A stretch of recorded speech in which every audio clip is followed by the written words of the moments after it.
तो हेलो बच्चों, कैसे हैं आप सब। उम्मीद है कि आप सभी अच्छे होंगे और पढ़ रहे होंगे।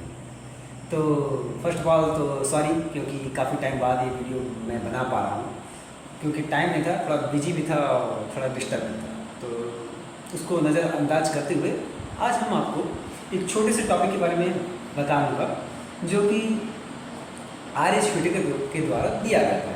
अब आर एच व्हिटेकर के द्वारा एक सिस्टम दिया गया था, वो था किसके बिहार पर, तो वो था जीवों के बिहार पर।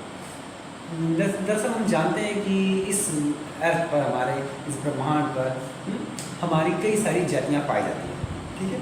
उसके हिसाब से देखा जाए तो कुछ साइंटिस्ट आए हैं, उन्होंने अपने अपने हिसाब से अपने अपने विचार को प्रस्तुत किया और कुछ सिस्टम दिया, ठीक है। उसी सिस्टमों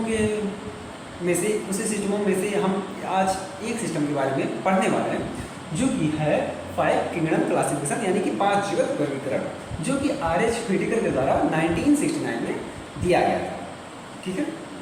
तो ये हम पढ़ने से पहले आप ये बता दें कि आपकी कॉपी में या बुक्स में बेसिक नॉलेज तो दिया ही है, ठीक है। आपके पास साइड बुक भी है तो और अच्छी बात है, उसमें और भी लिखी हुई है, पर मैं यहाँ पे मान के चलता हूँ कि आपको थोड़ी बहुत अंडरस्टैंडिंग होगी कि पर्टिकुलर टॉपिक के बारे में। तो हम थोड़ा सा और उससे एडवांस लेवल में या थोड़ा सा अलग टाइप में मैं बात करूँ तो कुछ डिफरेंट टाइप में बताने की कोशिश करूँगा। किताबों में आपके हैं, आप वो करेक्टर वो तरीके देख सकते हैं, ठीक है। पर मैं यहाँ आपको थोड़ा सा अलग तरीके से बताने का कोशिश करूँगा, आप कनेक्ट होने की कोशिश करिएगा, ठीक है।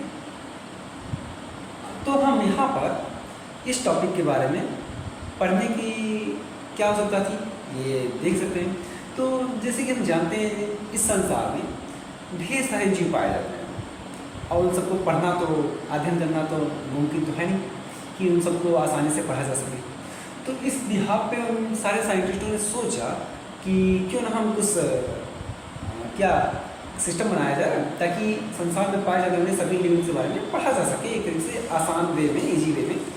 तो ऐसे कई सारे सिस्टम हैं, जिनमें से मेन सिस्टम, उनमें से हमारे जो इंडिया में मान रहे हैं, जो इंडिया में ये सिस्टम लागू किया जाता है, वो आर एच व्हिटेकर के द्वारा है, जिन्होंने 5 किंगडम क्लासिफिकेशन को हमारे सामने प्रस्तुत किया, जो कि उनके हिसाब से किताबों में जो मेंशन है वो है, लेकिन उन्होंने इस कैसे सोचा होगा तो उस तरह से ये सोचे होंगे, इसलिए मैंने यहाँ पर इस तरह से सोचा और मैं यहाँ पे आपको इस तरह से बताने का प्रयत्न करूँगा। तो सबसे पहले हम ये जान लेते हैं कि जितने भी लिविंग्स होते हैं वो क्या होते हैं। उन्हें ऑर्गेनिज्म भी बोला जाता है और वो किससे मिलकर बने होते हैं, सेल से। तो मोटे मोटा आप तो जानते हैं कि जितने भी लिविंग्स होते हैं वो सेल से ही मेडअप होते हैं। तो सेल हो या लिविंग्स हो, उन सभी के अंदर क्या पाया जाता है, हमारा ऑर्गन पाया जाता है। ऑर्गन या ऑर्गन सिस्टम लेवल का हमारा बॉडी ऑर्गेनाइजेशन पाया जाता है। कोई भी ऑब्जेक्ट यानी कि कोई भी बॉडी हो वो ऑर्गेनाइज होता है तो ऑर्गन के ही बिहाफ पे होता है। इस हिसाब से मैं देखूं तो ऑर्गेनिज्म जो होता है, ऑर्गेनिज्म किसे कहते हैं, तो ऑर्गेनिज्म उसे कहते हैं बच्चों जिसमें ऑर्गनों का एक प्रॉपर फंक्शन होता हो। तो ऑर्गेनों के फंक्शन को ही ऑर्गेनिज्म नाम से जानते हैं। आज ये आप नोट कर लीजिए, ठीक है। तो ऑर्गेनिज्म नाम इस बिहाफ पे पड़ा, ठीक है। अब आप समझ ही गए होंगे। तो मैं इस हिसाब से आगे इस तरह से सोच रहा हूँ और मैं आपको इस तरह से इस हिसाब से बताने का प्रयत्न कर रहा हूँ, जो कि आर एच व्हिटेकर द्वारा इस तरह से इस वे में शायद सोचे होंगे, जो कि मेरे द्वारा इस प्रकार है। किताबों में आपके अंडरस्टैंडिंग है, उसमें से आप देख सकते हैं। तो मैं सबसे पहले ये मान के चलता हूँ, ऑर्गेनिज्म के बारे में मैंने आपको बता दिया। अब इस धरती पे सबसे पहले कौन से जीव आए होंगे, धरती पे आए होंगे सबसे पहले एक प्रकार से अनडेवलप्ड टाइप में या ज़्यादा केपेबल नहीं रहे होंगे, इस टाइप के हमारी धरती पे लिविंग्स आए होंगे, ठीक है।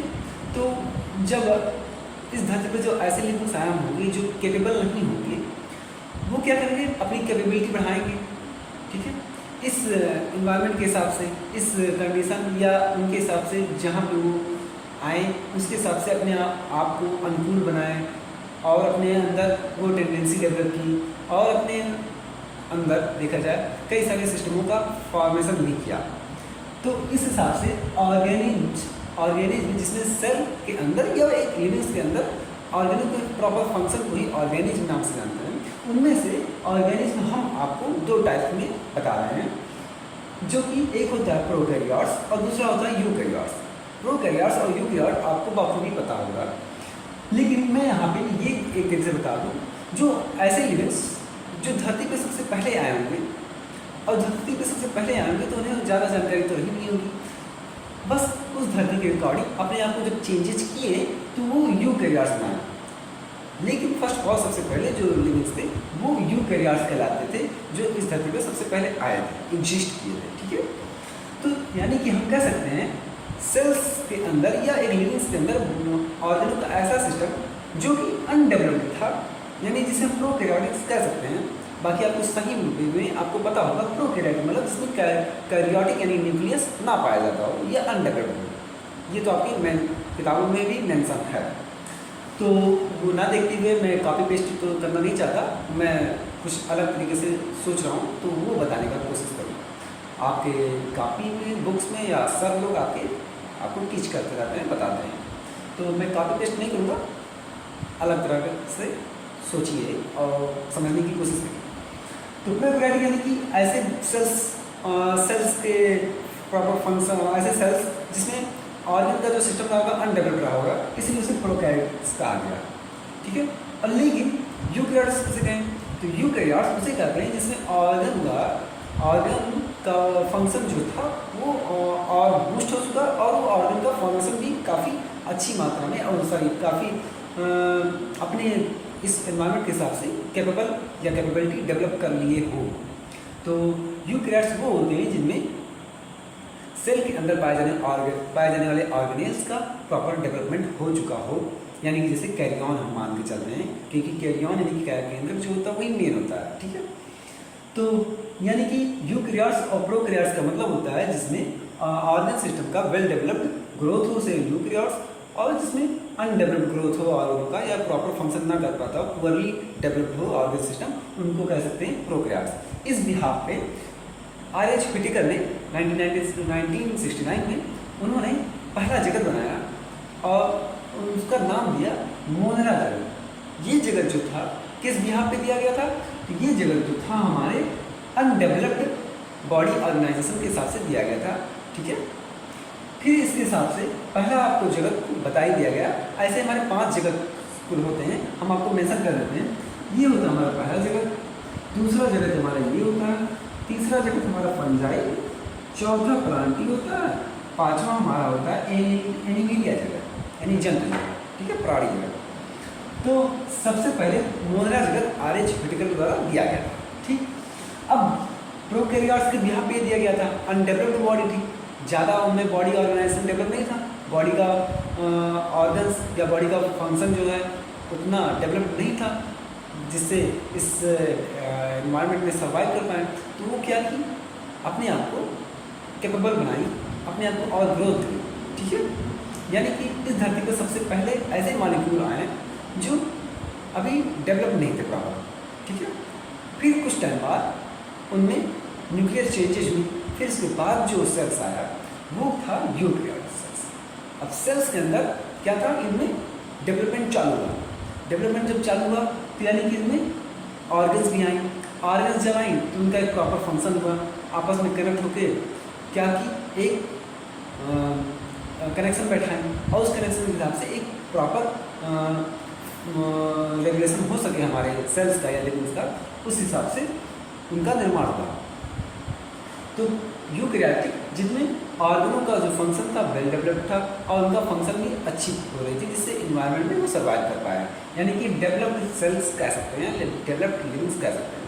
ठीक है, इस बिहाफ पे R.H. व्हिटेकर ने सोचा होगा कि यूकैरियोट्स जो होते हैं वो आगे फर्दर और भी कई टाइप्स के हो सकते हैं।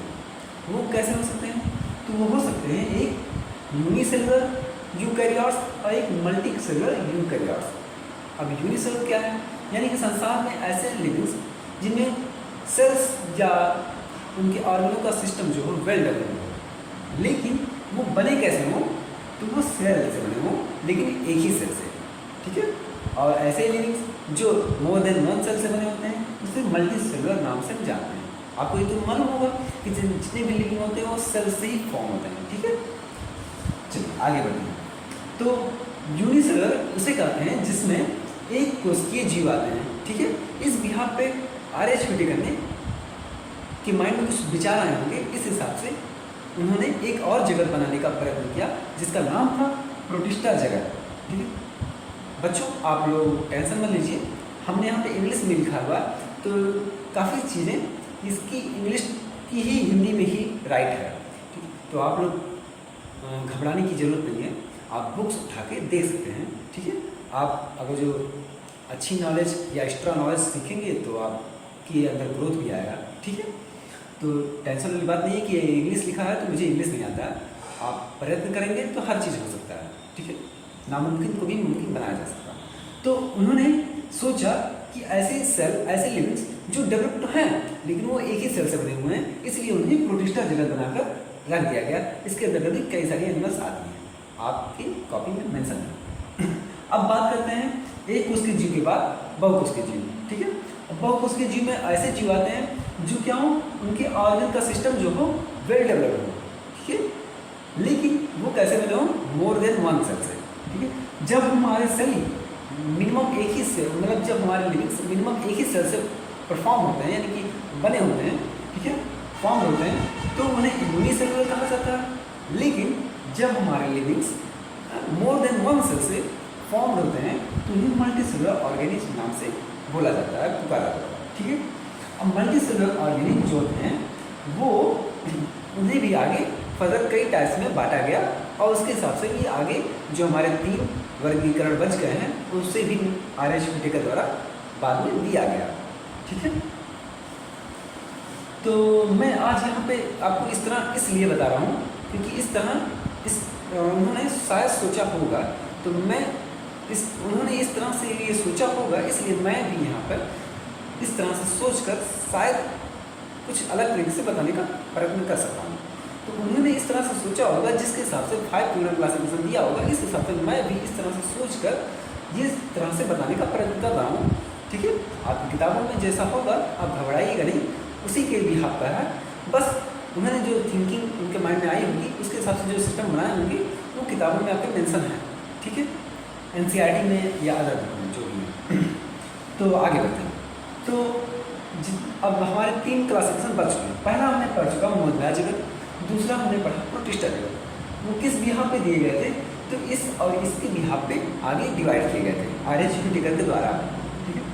फिर बाद में मल्टीसेलुलर ऑर्गेनिज्म आते हैं, ऐसे ऑर्गेनिज्म जिसमें उसका कैसा हो, मोर देन वन हो, ठीक है, और वो वेल डेवलप्ड हो। इन्हें भी आगे RH ने 2 टाइप्स में डिवाइड किया। अब वो टाइप्स क्या था, तो एक ऐसा था, वो टाइप्स क्या था, सेलवाल था। सेलवाल के बिहाफ पे लिविंग्स को भी आगे फर्दर 2 टाइप्स में डिवाइड कर दिया। अब सेलवाल क्या होता है सबसे पहले देख लेते हैं। तो सेलवाल जो होता है एक मेम्ब्रेन होता है। अब किसका मेम्ब्रेन होगा, तो आप मेम्ब्रेन किसका पढ़ रहे हैं, हम लिविंग्स पढ़े ना, तो लिविंग्स मिलके बने होते हैं किससे, तो लिविंग्स जो होते हैं ये मिलके बने होते हैं सेल से, आपको भी पता है। तो जब सेल से बने हुए हैं तो उसके अंदर ऑर्गन का क्या हो, प्रॉपर डेवलपमेंट हो चुका हो, ठीक है। तो जब डेवलपमेंट हुआ हो तो क्या हो, उनका भाई उनके ऑर्गनों का प्रोटेक्ट करने के लिए कोई मेम्ब्रेन भी तो होनी चाहिए, कोई बॉडी का कवर भी तो होनी चाहिए, ठीक है। उनके बॉडी को कोई लेयर भी तो पाई जानी चाहिए उनके ऊपर, ताकि वो प्रोटेक्टेड फील कर सकें। तो इस बिहाफ पे ये जो सेलवाल होता है एक तरह से मेम्ब्रेन होता है। बस ये मेम्ब्रेन क्या होती है, थोड़ा सा डिफरेंट होती है। वो क्या होती है, जैसे कि हम जानते हैं कि जितने भी लिविंग्स होते हैं उनमें से उन्हें 2 ग्रुप्स में बांटा जा सकता है, एक प्लांट ग्रुप होती है, एक एनिमल ग्रुप होती है। यानी हम मल्टी सेलुलर को कह सकते हैं, मल्टी सेलुलर ऑर्गेनिज्म वो ऑर्गेनिज्म होते हैं जिसमें एनिमल आते हैं और क्या आते हैं, प्लांट्स आते हैं। तो एनिमल हो या प्लांट्स हो, ये मेडअप होते हैं सेल से, इनकी यूनिट्स जो होती है सेल ही होती है। बस फर्क इतना है कि प्लांट्स जो होती हैं इनमें सेल की जो मेम्ब्रेन होती है, जो झिल्ली होती है, जो लेयर होती है, जो कवर होती है, जो परत होती है, ये 2 परतों से बनी होती है, ठीक है, 2 परतों के द्वारा घिरी होती है, ठीक है। यानी कि ये डबल मेम्ब्रेन होती है, मेम्ब्रेन युक्त होती है। लेकिन एनिमल जो होती हैं वो क्या होते हैं, उनमें ऑर्गन का जो बॉडी का सॉरी सेल का जो ऑर्गन होता है वो ज़्यादा नहीं पाया जाता, ठीक है, मतलब कंपेयर टू प्लांट में कुछ ऑर्गन का डेवलपमेंट ज़्यादा होता है, उनमें कुछ एक्स्ट्रा ऑर्गन्स पाए जाते हैं, हम लोग में उतना नहीं पाया जाता। तो उसके भी यहाँ पे देखा जाए एनिमल हो या प्लांट्स हो, उन सब में एक ना एक मेम्ब्रेन तो पाया जाता है जिसका नाम होता है सेल मेम्ब्रेन। लेकिन सेल मेम्ब्रेन के ऊपर जब सेल वॉल पाई जाती है तो ये केवल और केवल प्लांट्स में ही पाई जाती है, ठीक है।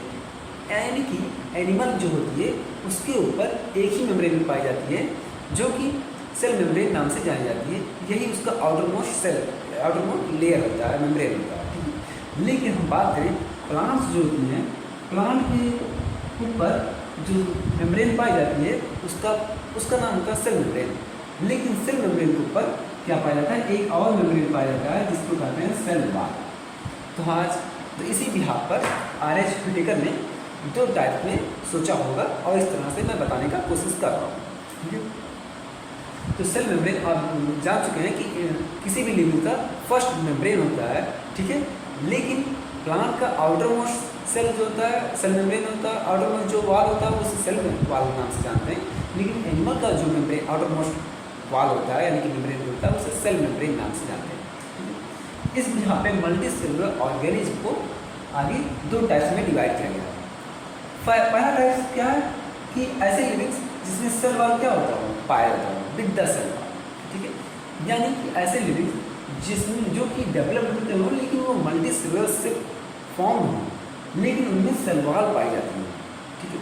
अब आप पहले भी चुके होंगे कि सेल वॉल किसमें पाई जाती है, तो सेल वॉल केवल और केवल प्लांट्स में ही पाई जाती है, मैंने भी बताया है, ठीक है। बस वो प्लांट्स कैसे हैं क्या है वो आगे देखते हैं। और फिर आगे डिवाइड किया गया है विदाउट सेल वॉल, यानी कि जिसमें सेल वॉल ना पाई जाती है। तो मल्टी सेलुलर ऑर्गेनिज्म को सेल वॉल जिसमें पाई जाती हो और सेल वॉल जिसमें ना पाई जाती हो इसके बिहार पे डिवाइड किया, जो कि आगे इस प्रकार से है। अब हम देखते हैं जिसमें सेल वॉल पाया जाता हो वो कौन से हैं। तो अप्रॉक्स जो सेल वॉल होती है ये पाए जाते हैं प्लांट्स में, ओवरऑल जितने भी प्लांट्स हैं वो सब। बस उन्हीं प्लांटों को आगे हम अगर जो डिवाइड करें उनके न्यूट्रिशन के बिहार पर तो आगे उन्हें हम दो टाइप्स में डिवाइड कर सकते हैं। तो सेल वॉल जो होता है जिसमें पाया जाता है लिविंग्स में वो भी आगे दो कैटेगरीज में हमने डिफाइन किया हुआ है। पहला नाम है फोटोट्रॉप्स और दूसरा नाम है ऑटोट्रॉप्स, यानी फोटोट्रॉपिक और ऑटोट्रॉपिक, ठीक है। यानी ऐसे लिविंग जिसमें सेल वॉल पाया जाता हो यानी कि वो प्लांट के कैटेगरी के अंतर्गत आते हो लेकिन वो क्या हो फोटोट्रॉपिक हो और दूसरे क्या हो हेटेरोट्रॉपिक हो। अब फोटो और ऑटोट्रॉपिक क्या होते हैं, तो जैसे कि आप जानते हैं फोटोट्रॉपिक और ऑटोट्रॉपिक आपको बेसिक क्लासेस में पढ़ाया जा सकता है, नहीं जानते हैं तो आज हम थोड़ा सा मेंशन कर ही देंगे। तो फोटो मतलब होता है लाइट यानी कि एक एनर्जी, और ट्रोफॉस यानी कि ट्रॉफिक होता है फूड।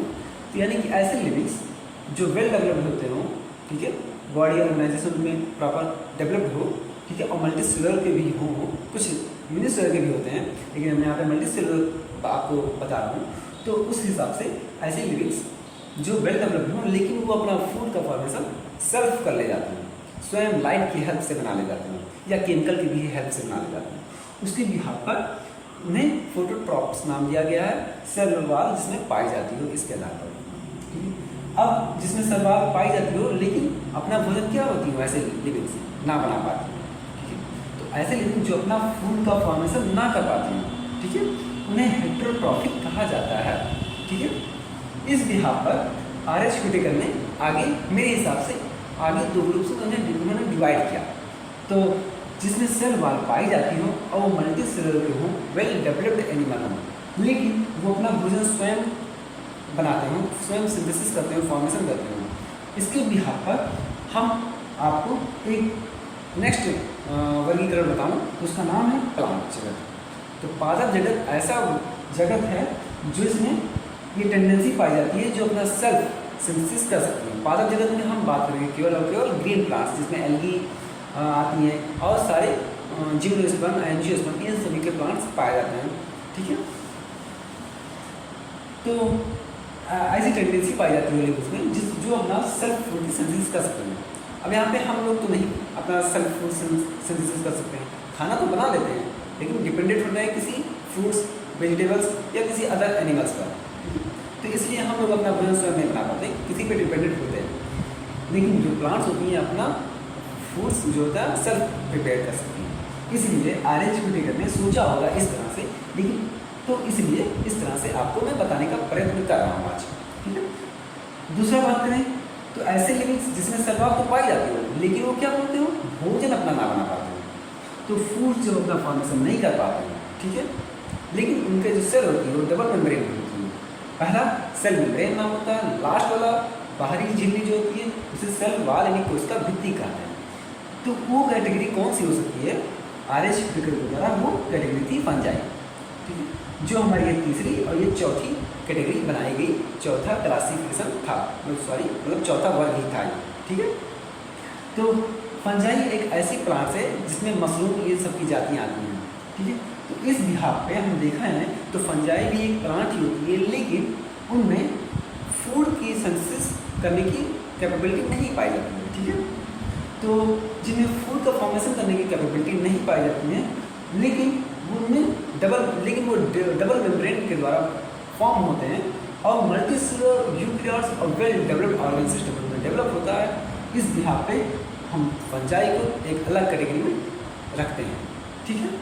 तो उम्मीद है कि आप लोगों को समझ में आ रहा होगा। मैं आगे बढ़ता हूँ, जो कि एक लास्ट पांचवा वर्ग बच गया है, वो वर्ग है हमारा जंतु जगत। अब जंतु जगत को भी देखा जाए, जंतुएं जितनी भी होती हैं, एनिमल्स जितनी भी होती हैं, वो भी अपना फूड का सिंथेसिस नहीं कर सकती हैं। लेकिन मैंने यहाँ से हटाकर यहाँ पे इसलिए रखा हुआ है क्योंकि हम जितने भी एनिमल्स होते हैं उनमें केवल और केवल एक ही सेल मेम्ब्रेन, केवल एक ही मेम्ब्रेन पाया जाता है जिसका नाम होता है सेल मेम्ब्रेन। इस बिहाफ पे हमने सेल वाल के अंतर्गत नहीं रखा है, क्योंकि सेल वाल का पाया जाना ये प्लांट का कैरेक्टर शो करता है, इसलिए मैंने हेटेरोट्रॉप्स में केवल और केवल फंजाई को रखा हुआ है, ना कि प्लांट को रखा हुआ है, ठीक है। तो हमने एनिमल को एक हिसाब से और कैटेगरी में ना डिवाइड करते हुए ऊपर ही कैटेगरी में डिवाइड किया और मुझे एनिमल के बारे में अच्छी से जानकारी प्राप्त हो सकती है। इस हिसाब से जितने भी एनिमल इस तरह से कैरेक्टर शो करेंगे या जितने भी लिविंग्स इस तरह से कैरेक्टर परफॉर्म करेंगे, उसको मैं इस तरह से इस वर्गों में इस तरह से रख दूंगा और उन्हें इस तरह से फील करके पढ़ूंगा या अध्ययन करूंगा, ठीक है। तो मैं आगे बात करता हूँ, तो देखेंगे आप कि ऑर्गन का सिस्टम वेल डेवलप्ड हो, इसीलिए उन्हें यूकेरियोट्स कहेंगे, और वो मल्टीसेलुलर से बने हों, परंतु उसमें एक खास बात क्या हो कि उसमें सेल वाल ना पाई जाती हो, ठीक। तो इस बिहाफ पे हमारे हिसाब से आर.एच. हुटिगर ने एक और जगत बनाया जिसका नाम होता है प्राणी जगत यानी कि जंतु जगत, ठीक है, जिसका नाम है एनिमेलिया, जो कि हमारा पांचवा और सबसे लास्ट कैटेगरी था, सबसे लास्ट वर्ग था, ठीक है। तो ये जो था आर.एच. हुटिगर जो थे, ये कौन थे, तो ये एक साइंटिस्ट थे जिन्होंने जीवों में विविधताओं को दूर करने का प्रयत्न किया। ऐसे कई सारे साइंटिस्ट थे जो कि पहला जगत, दूसरा जगत, तीसरा, चौथा, पाँचवा, छठा, सतवां, ऐसे कई सारे जगत को उन्होंने अस्तित्व में लाया और जीवों को एक तरीके से सुविधापूर्ण, सुव्यवस्थित, पढ़ने में आसानी हो, इस तरह से उन्होंने ऑर्डरली अरेंज किया, ठीक है, जिससे हम सारे लिविंग्स को एक छोटे से कैरेक्टर के बिहाफ पर हम उन्हें डिवाइड कर सकें और उन्हें समझ सकें कि ये किस कैटेगरी के एनिमल्स या लिविंग्स हैं, वो प्लांट हैं या लिविंग एनिमल्स हैं, वो प्लांट में अपना भोजन स्वयं बना पाती हैं या नहीं बना पाती, मतलब प्लांट में भी वो वेल डेवलप्ड प्लांट हैं या अनडेवलप्ड प्लांट हैं। अनडेवलप्ड यानी कि फंजाई और वेल डेवलप्ड प्लांट यानी कि हमारी प्लांट यानी कि एंजियोस्पर्मिक प्लांट बोल सकते हैं मोस्टली, जिसमें आवृत बीजी पौधे आते हैं। जिम्नोस्पर्म भी आते हैं, टेरोफाइट, जिसमें और थैलोफाइट और ब्रायोफाइट्स भी आते हैं, ठीक है। यानी कि हमारी जो प्लांट्स होती हैं उन्हें भी डिवाइड किया जाए तो आ जाती हैं क्रिप्टोगैम्स और फेनोगैम्स, ठीक है।